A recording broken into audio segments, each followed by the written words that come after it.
meron akong challenge para sa ating lahat. At may kinalaman ito sa mga gulay at prutas na nakikita nyo sa harapan natin. Alam ko na yung challenge mo. Mabilisan makuubos lahat ng yan. Pareho pala tayong matakaw, Kuya James. Hindi! Tingnan nyo, iba-iba yung prutas. Ibig sabihin, paunang tayong gumawa ng fruit salad. Sorry guys, pero mali lahat ng hula ninyo. Pero tama. Doraemon, Nobita, anong challenge natin? Gamit ang mga prutas sa basket, ito ang kailangan niyong buuin. Ang mahiwagang Christmas tree!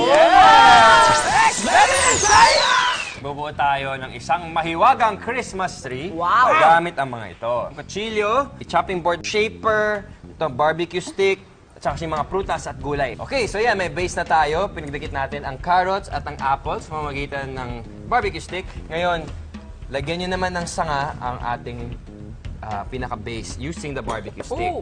Okay? Sige, simulan nyo na guys. Si Barbie, Si Barbie, sige, kayo na muna dyan. Parang Christmas. Habang ginagawa nyo yan, kami dito ni Nobita, kakain. Diba? Opo, gusto ko po yan. Tayo dito, mag-shape tayo ng mga ng melon para magkaroon tayo ng star. Wow. Healthy yung fruits. Tama, healthy ang fruits. Very healthy yan, pati yung gulay. Wow. Tapos, Then 1/8. so ito pa, meron pa. Laki yan. Di ba dapat? Wow! Ang ganda niyan Okay. Wow! I think isa na lang yung kulang dyan. Isa na lang. Star! The star! Ganda ng paso. Ito na siya. Ayan na siya. Ito na, kompleto na. Kuya James. Ayun na. Si Star siya. Correct. Me. Yun! Ang ganda! Yay! Wow! Ang galing naman yan. Doraemon, Nobita, ano masasabi niyo sa kanilang mahiwagang Christmas tree? I believe! Bawat prutas at gulay na ginamit nila ay may weight o bigat. Para siguradong tumayo at hindi matumba ang Christmas tree, kailangan tama ang weight distribution o ang pagpapantay-pantay ng bigat nito sa bawat bahagi.